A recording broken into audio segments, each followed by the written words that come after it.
Thoughts on unionist movements in the UK.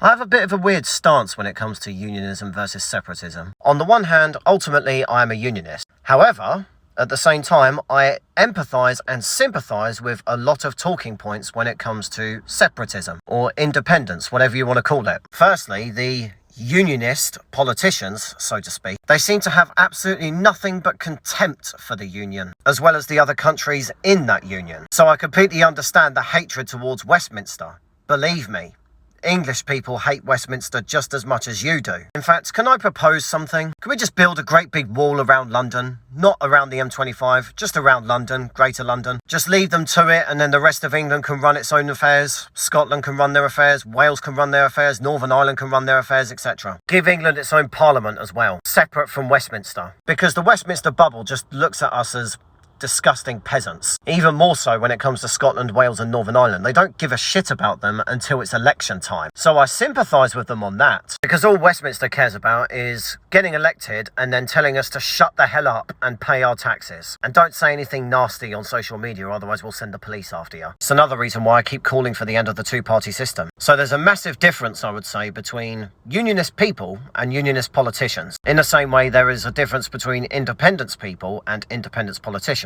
Although there is an increasing minority of people that are falling for the rhetoric of the independence politicians, who ultimately just blame every single problem going on in their life on those blimmin' English, anti-English sentiment, if you like. It's like, mate, I've got nothing to do with it. I'm just some guy sitting in Hertfordshire. I haven't done anything. So ultimately there needs to be some reform, or at least a change in leadership. People that actually give a damn about the people in this union and its other countries. As for the official independence movements, so Sinn Féin, the SNP and Plaid Cymru, I don't see them as genuine nationalists. I see them as people that want to get back on a gravy train. The only interest they seem to have is ditching Westminster and replacing it with Brussels, which is not nationalism and it is not independence. You are just swapping one union with another, whereas independence would be completely self-governing, taking orders from nobody except the people that elect you.